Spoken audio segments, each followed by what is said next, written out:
an honor it is to be one of the teams selected to come over and play an international game and grow the brand of the NFL and football, and just an opportunity for our team to come over here and perform at the highest level. So with that, I'll take your questions. Yeah, Coach. Jacksonville played their 10th game here in London, whereas the first day be your first one. Would it feel like an away game potentially for yourselves, even though you're the team? Yeah. No, I mean, I think those are the things we can't control. The number of games they've played here, their comfort level, them being here a full week ahead of us or so, week and a half maybe. And so we focus on the things that we can control. And once we get into the moment, we're going to be competing, and that's really what you do. Coach, to any new British fans being exposed to the NFL for the first time, how would you describe the Bills Mafia today?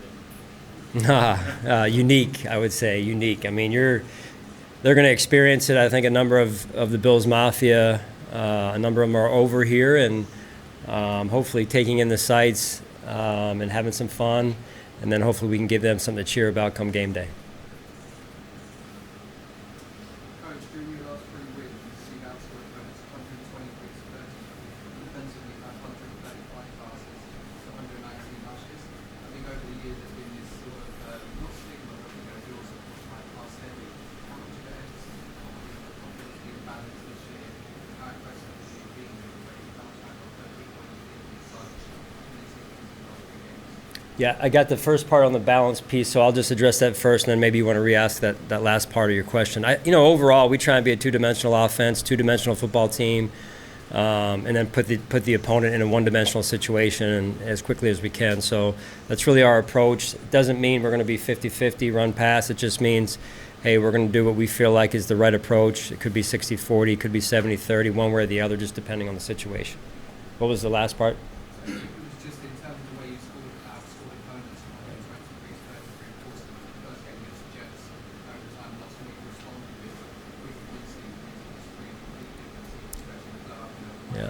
How impressed are you with the magnitude? Well, I just think you got to bring it every week. The NFL is a week-to-week league, and you've got to have your focus, and you've got to have your standard in front of you in the vision that you have for yourself and your football team every week. And if you don't do that, then you become inconsistent. You ride the roller coaster and the highs and the lows, and we don't want to do that. Yeah, Coach, I'd like to talk about Matt Milano and your defense in particular. Sometimes it can feel like he goes under the radar. And his teammates describe him as walking his own path, dancing to the beat of his own drum, a silent assassin. And Josh Allen himself described him as a vigilante who goes out and fights crime at night. Just how important is Matt Milano to his defense? Yeah, he's very important. For all the reasons that they nickname him different nicknames, I would concur. I mean, he's a little bit of a different person. Marches to the beat of his own drum during the week, and then come game day, he flips the switch, and it works for him. So we don't try and change him. And I think that's one of the greatest things about our culture, our environment, is we have certain guidelines, yes, but outside of that, we allow people to be themselves, and that's how you become the best version of yourself. John, I would ask you, I guess, how do you guys feel today flying overnight?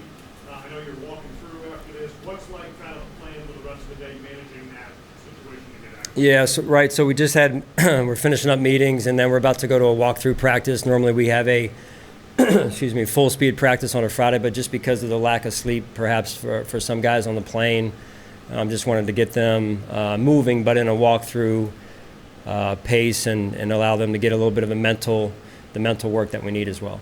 Sean, of all the things that you've had to do to prep to come for the travel part of it, the logistics, are there any things, maybe the word fascinate is too, I don't want to send you down a certain path, but of all the different things that you've experienced through this process, would anything stand out as being particularly interesting to you as maybe you haven't? Well, I mean, I think like you mentioned the word process, I think there's a lot that's gone into this planning of this trip, from the NFL level, obviously from people here,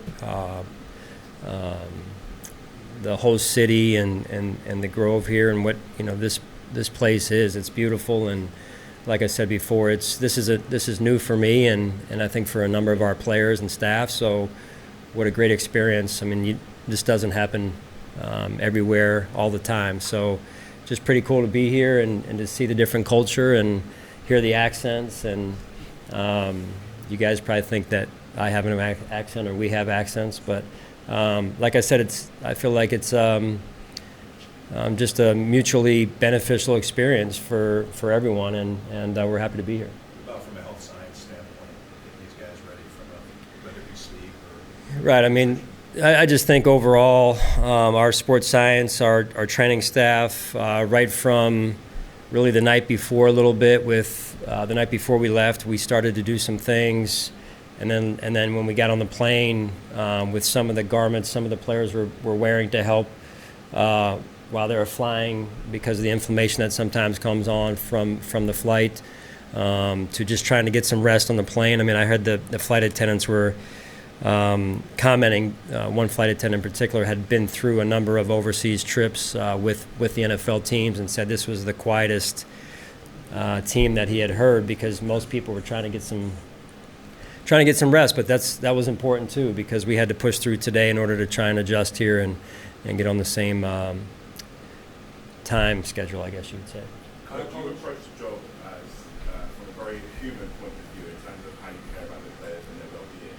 As a head coach of the Buffalo Bills, how important is it to be emotionally intelligent? Well, I would say sometimes I'm more emotionally intelligent than others. Just ask my family. But no, it is. I mean, you've got to be aware. Times have changed from, I guess, what a coach or how a coach was defined or the outline of a coach years ago. And I think just building relationships with the players, trying to get a better feel for where they're at, what they have going on at home, off the field. And our staff does a phenomenal job of helping me just build awareness for myself as to what people are going through. And but even a trip like this, it's some players and staff's families are here, some aren't, and so there's just trying to be, no matter what scheme we have for a particular game plan, it really doesn't matter if the player's not in the right headspace. Sean, what's the status for Greg Rousseau Sunday? Pardon me? Greg Rousseau Sunday. Yeah, Greg will be out for Sunday. Anyone else who didn't do that? Just one day at a time. Right now, we'll take it through the game at this point. Is Von Miller in? Don't know. One day at a time. Yes, Fine? Yeah, one day at a time. is so far how has the first 2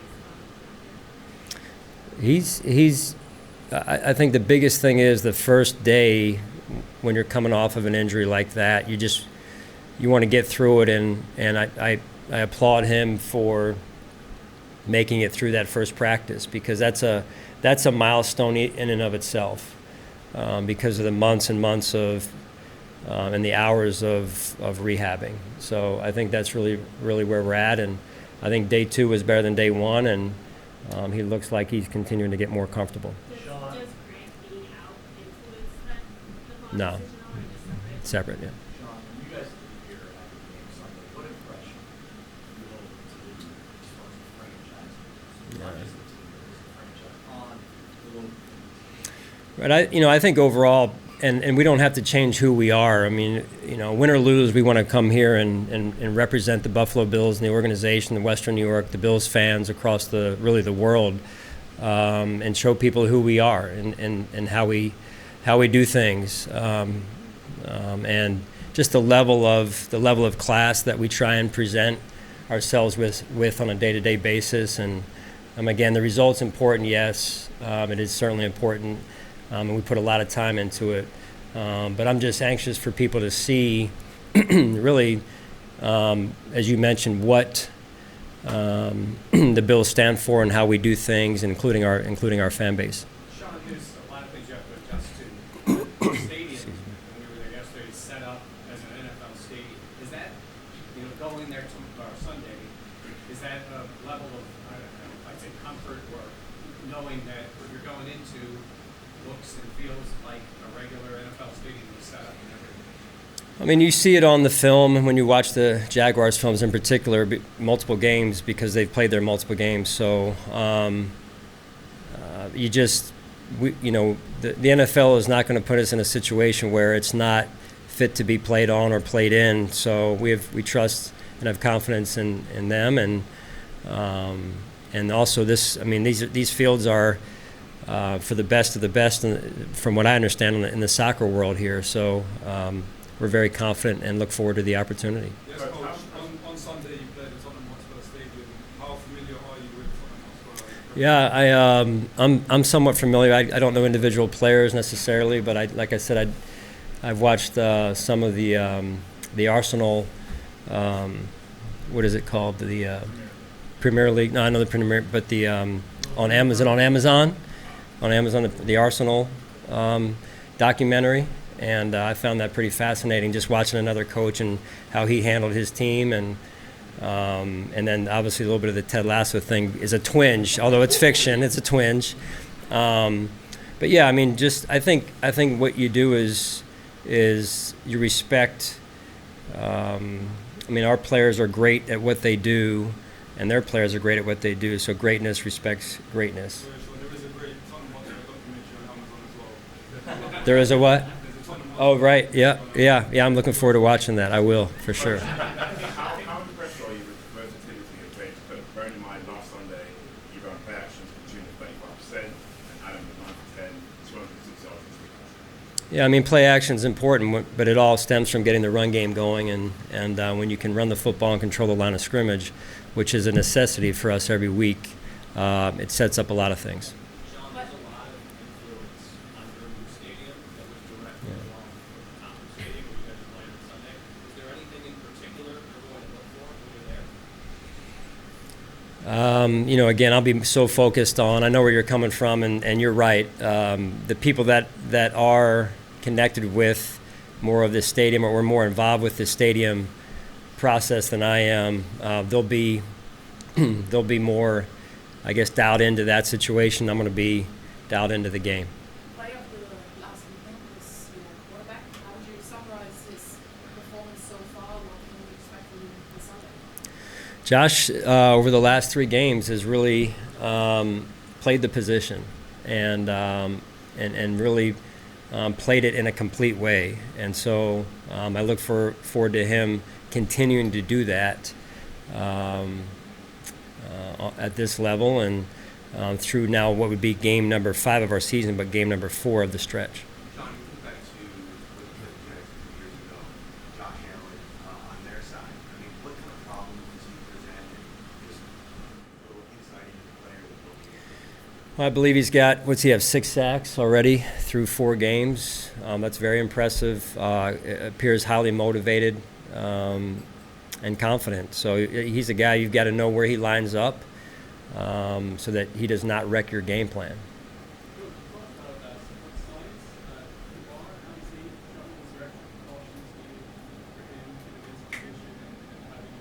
Right, Damar. No, he's done a phenomenal job. Amazing story.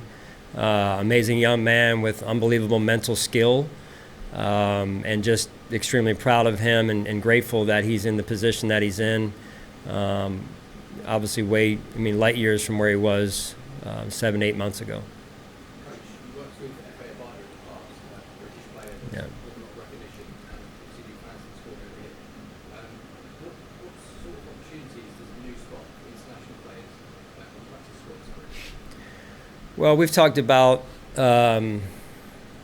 inclusion before and diversity and everything, and to me it boils down to you want the best of the best. And so if you want if you're really looking for the best, that doesn't just stop you in the United States. You go beyond that to find who are the best. And so whether it's an international player or someone in the States, at the end of the day, this is from a United States standpoint, American football standpoint, it's supposed to be the best in the world. So we welcome any and all.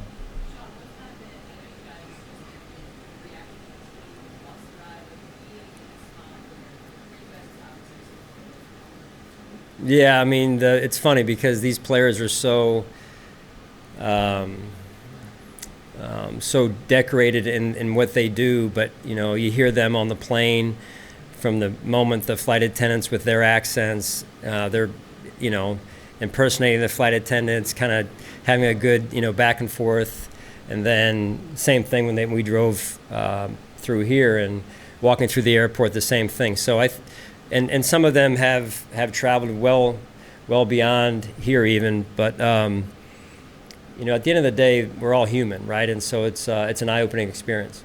Who has the best accent on the team? I don't know. I think we've had a couple Australian accents thrown out there too, which I've got to remind those guys that doesn't really work here. So, yeah. Did you have time to experience some of London and your time for some British traditions? Yeah, I think some of the guys they've got a little bit of a schedule after practice today to go do some of the landmark sightseeing and experience the history a little bit. English full breakfast English? We'll see. Yeah, I don't know. I mean, I've heard a lot about it, and this breakfast over here is pretty good, though, I can tell you that. Sean, what would it mean to you to be the head coach that takes the Bulls to their first win in life? I mean, I'd be very honored. I really would. There's a lot that goes into any win: time, effort, sacrifice, and to be able to do it here would certainly be an honor. Sean, you mentioned that guys are doing some sightseeing today. Damar's hosting an event to give back and keep spreading the message here. So what does it mean that he's taking the time in London to do that? I think it speaks for really who he is as a person. Certainly we know who he is as a player, but as a person, his approach since the injury, I think has really ratcheted up, and it was there before. I mean, especially back home in Pittsburgh and where he's from, but since that time, he's really used now what's become a platform for him to better those around him, and in some ways pay it forward. Coach, how do you try to limit the damage that Josh Allen gets from his many forays rushing the ball? How do we try and limit the damage? Yeah, I mean that's it just goes back to being a great decision maker, and that doesn't just include where you throw the ball, who you throw the ball to. It's what you do when the ball's in your hands, and so he knows at the end of the day what's the right way to play, and when it's needed, when he does have to lower his shoulder, situationally or what have you.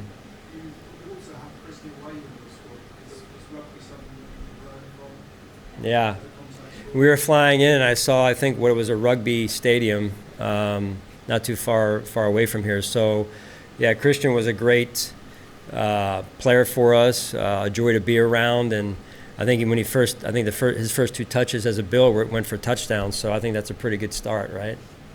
Do you study rugby as another sport? Our scouting staff studies the rugby world a little bit and kind of keeps an eye on some of those players, so I'm counting on them primarily. You mentioned how important Josh Allen is on the pitch. How important is he off the pitch for the team? His leadership has really ratcheted up this going into this year, I would say. And not that he wasn't a leader before, but it's just continued to evolve, continued to develop from a maturity standpoint, from a vision standpoint, in terms of what he wants, and then the habits that one must have in order to achieve those goals. Sean, you're obviously focused so much, game to game and week to week, but as a head coach in this league, what's your sense of the movement to grow this game internationally?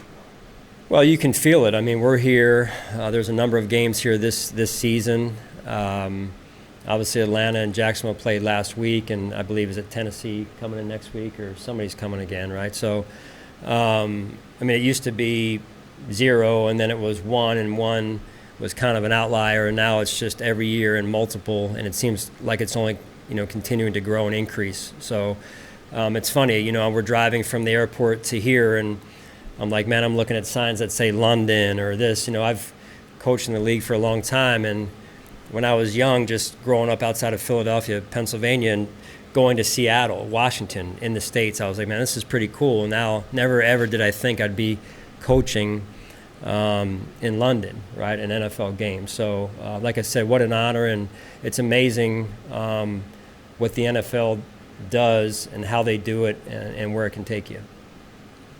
Thank you. Good? All right, thank you, guys.